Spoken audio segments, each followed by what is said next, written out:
반갑습니다. 오늘도 수요 메시지로 우리 성도님들과 말씀을 나눌 수 있게 되어서 참으로 기쁩니다. 오늘 말씀은요, 마가복음 7장 1절에서 13절 말씀입니다. 잠시 화면을 멈추시고 말씀을 정독하고 오시기를 바랍니다. 여러분은 다른 사람들의 시선을 신경 써본 적이 있으십니까? 저는요, 매번 그런 것은 아니지만 특별한 자리에 특별히 복장을 갖추어야 할 때는요, 신경이 많이 쓰입니다. 솔직히 말씀드리면요, 이렇게 수요 메시지를 준비할 때에도 신경이 쓰입니다. 이런 옷 입고 혹시나 설교하는 목사가 너무 편하게 입었다고 이상하게 생각하는 사람들은 있지 않을까? 이런 생각을 하게 됩니다. 나름의 눈치를 보는 것입니다. 어쩌면 편견이라고도 말할 수 있겠죠. 보통의 생각으로는요, 목사님 하면 떠오르는 이미지가 있기 때문이죠. 잘 갖추어진 정장, 그리고 타이를 메고 단정하게 입는 것이 우리가 보통 생각하는 목사님들의 이미지입니다. 아마도 다른 사람의 시선, 편견에서 이처럼 자유로울 수 있는 사람은 없을 것 같습니다.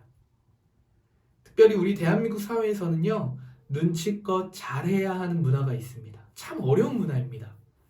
이 눈치에서 자유로울 수가 없거든요. 회사를 처음 들어가서도 눈치껏 잘해야 합니다. 처음 들어가서 실수하고 모르는 것이 당연함에도 불구하고 눈치껏 잘 해내야 하는 거죠. 물론 회사마다 다를 수 있습니다. 그런데 어떤 회사는요, 아무것도 알려주지도 않고 그저 지켜보는 회사들도 간혹 있습니다. 그 이상한 애매모호한 분위기에서 눈치껏 행동해서 견뎌내야 하고 결과까지 좋아야 하는 거죠. 마치 묻는 것이 이상한 이런 회사의 전통이 있다면 얼마나 힘든지 모릅니다. 처음 직장 생활을 경험하는 것이기에 모르면 물어보는 것이 당연한 거고, 또 물으면 되는데 묻지도 않고 그 이상한 분위기에서 혼자서 애써서, 그리고 후에는요, 그런 애씀 가운데 나중에는 마음까지 상하는 일이 생기기도 합니다. 어쩌면 이러한 다른 사람의 시선, 눈치, 편견이라는 것은요, 우리가 자라온 환경에서 가져다 준 보이지 않는 율법과 전통은 아닐까 생각해 봅니다. 오늘 함께 읽은 이 성경의 말씀도 이 율법과 전통이 뿌리 깊게 형성된 사람들이 있습니다. 바로 바리새인들과 서기관들이죠. 오늘 본문은 율법의 전통을 그 누구보다 열심히 지켜오던 바리새인과 서기관들이 전통을 지키지 않는 예수님의 제자를 비난하며 예수님과 대화하는 장면이 오늘 본문입니다. 우리는 오늘 본문에서 두 가지 질문을 던져봄으로써 하나님의 말씀의 은혜를 나누고자 하는데요. 첫 번째는요, 예수님께서 7절의 말씀에 사람의 계명으로 교훈을 삼아 가르친다고 말씀하십니다. 바리새인과 서기관들은요, 그 누구보다 열심히 율법의 전통을 지켰는데 이것이 왜 사람의 계명이 되었고, 이것이 왜 사람의 계명이 되어 교훈을 삼아 가르치게 되는 그런 어리석은 자들이 되었는가? 왜 예수님은 이렇게 말씀하셨는가? 하는 것입니다. 쉽게 이야기해 보면요, 바리새인과 서기관들은 왜 그렇게 열심히 율법의 전통을 지켰는가? 하는 것이죠. 바리새인과 서기관들은요, 이 바리새인과 서기관들이 지켰던 이 율법은요, 오래전 모세로부터 전해오던 율법이었기 때문에 이것을 지키는 것이 이들의 신앙의 삶에서 매우 중요한 요소였습니다. 율법의 전통을 지키는 것이 결코 쉬운 일이 아님에도 불구하고 이렇게 열심히 율법을 지키려 했던 그 이유가 있는데요. 그것은요, 바로 구원과 회복을 이루기 위해서는 이렇게 전해진 율법을 잘 지켜야 한다고 그들은 믿었기 때문이었을 것입니다. 레위기 26장 43절 말씀에 보면요, 이스라엘은 하나님의 법도와 규례를 멸시하는 백성이라고 이렇게 말씀하십니다.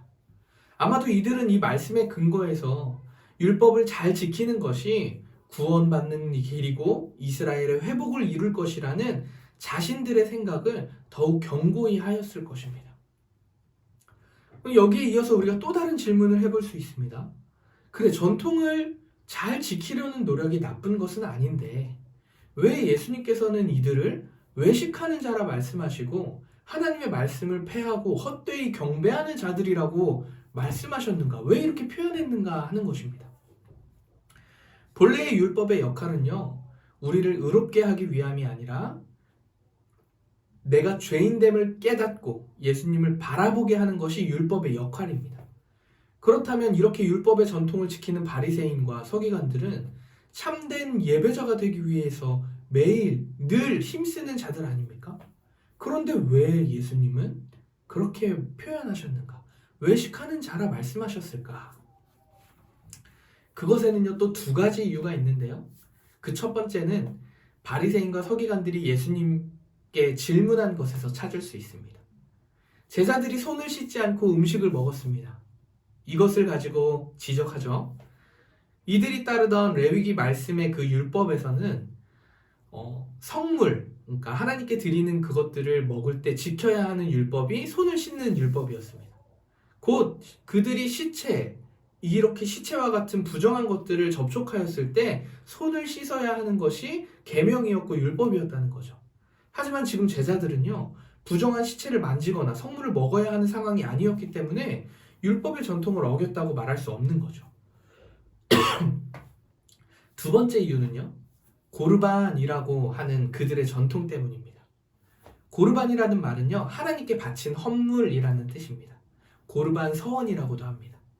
이 고르반 서원을 하면요, 하나님께 바친 것이 되기 때문에 다른 사람이 사용할 수 없다는 것이 그들이 가지고 있는 전통이었습니다. 고르반 서원, 하나님께 바친다. 이것이 잘못된 것은 아니지만 이것이 악용되었다는 점에서 결국 그들은 외식하는 자가 되었습니다. 왜냐면요, 고르반 서원을 하고 나면요, 돈을 내고 서원을 취소할 수 있었기 때문입니다. 좀 더 쉽게 설명해 볼까요? 고르반 서원을 조금 더 쉽게 설명해 볼게요. 부모님을 모셔야 할 재산이 있어요. 근데 이것을 고르반 서원을 통해서 성전에 바칩니다. 그리고 훗날 부모님이 돌아가신 후에 고르반 서원을 취소하는 겁니다. 그리고 그 재산을 다시 취합니다. 이것은요, 부모님을 공경하라는 하나님의 말씀을 전면적으로 대립하는 행동과 태도인 거죠. 결국 겉과 속이 다른 그들의 모습을 보고 예수님께서는요, 외식하는 자들이라고 말씀하신 것입니다. 이러한 두 가지 이유가 있었기 때문에 예수님께서는 그들을 외식하는 자라 말씀하셨고, 사람의 계명으로 교훈을 삼아서 가르치고 있다.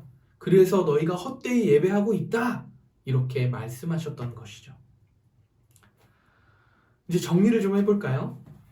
율법의 전통을 지키고자 했던 바리새인과 서기관들, 이들에게 있어서는요, 새롭게 일하시는 하나님에 대한 기대보다 자신들이 만들어 놓은 율법의 전통을 지키는 삶이 습관처럼 자리 잡게 되었을 것입니다.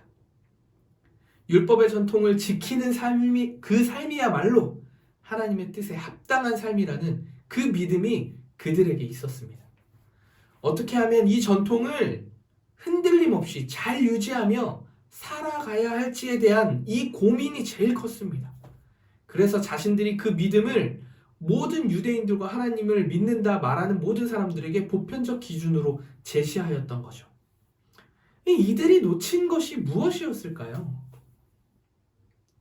그들은요, 지금 내 삶에, 오늘 우리의 삶에 하나님께서 무엇하고 계시는가? 쉬지 않고 일하시며 앞서 일하시는 하나님이 지금 내 삶에, 우리의 삶에 무엇하고 계시는가? 이에 대한 질문을 삶에서 던져보지 못했습니다. 바로 눈앞에서 예수님께서 수많은 기적을 통해서 죽은 자를 살리시고, 수많은 사람들을 먹이시고, 무리를 걸으시고 등등 정말 우리가 도무지 이해할 수 없는 신적인 권능으로만 가능한 그 일들을 보여주셨고, 또 내가 죄인을 구하러 왔다 말씀하시며 포로되고 억압된 자들을 자유케 하기 위해 왔다고 이렇게 진리를 선포하심에도 불구하고 그들은 볼 수 없었고 믿을 수 없었다는 것이죠. 여전히 자신의 전통을 유지하기 위해서 이 자신의 전통들을 폐하려고 하는 그 예수님만 본 것이죠. 사랑하는 성도 여러분, 지금 내 삶에, 그리고 우리의 삶에 하나님이 무슨 일을 하고 계실까요? 남은 한 주를 살 때는요, 이 질문으로 삶을 돌아보시면 어떨까 생각합니다. 그리고 우리 공동체가 함께 모여서 그 돌아본 삶을 가지고 함께 예배하고 찬양하며 또 삶의 묵상들을 나눌 때에 비로소 하나님의 일하심, 하나님이 지금 우리에게 무슨 말씀을 하고 계시는지 분별하게 될 줄 저는 믿습니다. 오늘 말씀은요, 율법이 필요 없다는 말이 아닙니다. 율법은요, 결코 우리를 가둘 수 없습니다. 율법을 잘 지킨다고 해서 우리가 거룩해지는 것도 아닙니다. 그러나 율법은요, 우리가 죄인임을 깨닫게 하고 예수 그리스도께 향하도록 안내하는 역할을 합니다. 율법을 통해서 나의 연약함, 나밖에 모르는 이기와 그 탐심을 발견하게 되는 거죠.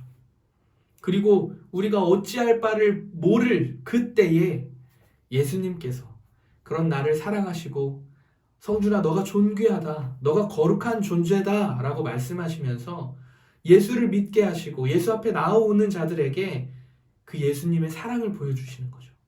그리고 비로소 내 삶의 기준을 예수님의 말씀으로 기준으로 세우고 그 말씀 앞에 내 삶을 비출 때에 비로소 우리가 율법이 아니라 예수 그리스도의 참된 그 진리 안에 자유를 누리게 되는 것임을 저는 믿습니다. 성도 여러분, 예수 그리스도 안에 거할 때 참된 자유가 있습니다. 이 말은요, 말씀을 통해서 내 삶에 일어나는 일들을 분별하는 것입니다. 또는 삶에서 먼저 일어나는 수많은 일들, 감정의 변화들, 이것들이 말씀을 통해 나를 돌아보는 것, 하나님의 일하심을 물어보고 또 경험하는 것, 비추어 보는 것, 이것이 그리스도 안의 자유라고 얘기하는 것입니다. 나와 우리 공동체 안에서 하나님의 일하심을 보지 못하게 하는 나의 습관과 전통이 있다면 그것이 무엇일까요? 나의 오랜 삶에 나도 모르게 형성되어 온 마치 바리새인과 서기관들이 정말 성물을 바라보고 시체와 만졌을 때 했어야 했던 그 율법들을 가지고 보편화시켰던 것처럼 우리 안에 수많은 편견과 가치들이 무엇이 있는지 한번 돌아보는 시간들을 가지시기를 바랍니다. 그리고 세상의 기준이 아니라 진리의 말씀으로 기준을 세우고 세상을 또 나의 친구를, 가족을, 동료를 한번 바라보시면 어떨까요? 그리고 말씀이 우리의 삶에서 어떻게 성취되어지는지 우리가 믿음으로 도전하고 또 도전하시기를 바랍니다. 남은 한 주 나의 삶을 돌아보고 새롭게 일하시는 하나님을 발견하게 되시기를 주님의 이름으로 축원합니다.